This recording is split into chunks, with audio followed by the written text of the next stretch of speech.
কোটা সংস্কার আন্দোলনকে কেন্দ্র করে সংঘাতময় পরিস্থিতি দেখা দেয় দেশ জুড়ে। এ সময় কক্সবাজারে আটকা পড়েন কয়েক লাখ মানুষ।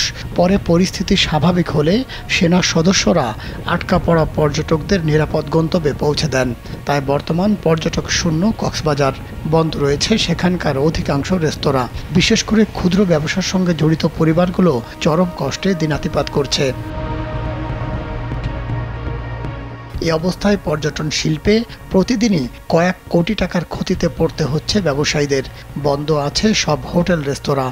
ব্যবসায়ীদের দাবি, গেল এক সপ্তাহে এ শিল্পে 200 কোটি টাকারও বেশি ক্ষতি হয়েছে। পরিস্থিতি স্বাভাবিক না হলে এ ক্ষতির পরিমাণ দ্বিগুণ হতে পারে বলেও আশঙ্কা তাদের। ব্যবসায়ীরা জানান, যারা কক্সবাজার বেড়াতে আসার জন্য রুম বুকিং রেখেছিলেন তারা বুকিং বাতিল করেছেন। 25 জুলাই সকাল থেকে দুপুর পর্যন্ত কক্সবাজার সৈকতে কোনো পর্যটককে দেখা যায়নি। অলস সময় কাটাচ্ছেন সৈকতের photographer, beach bike, water bike ও ঘোড়াওয়ালারা।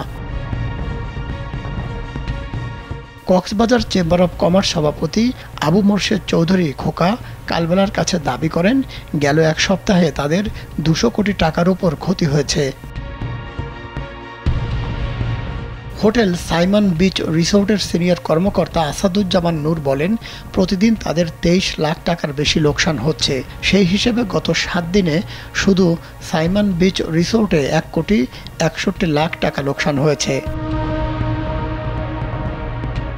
Cox's Bazar hotel motel guest house মালিক সমিতির সাধারণ সম্পাদক সেলিম নেওয়াজ বলেন, কক্সবাজারে 450 হোটেল ও গেস্ট হাউস আছে, সবাই লোকসানে পড়েছে। মাহমুদ সোহেল, কালবেলা।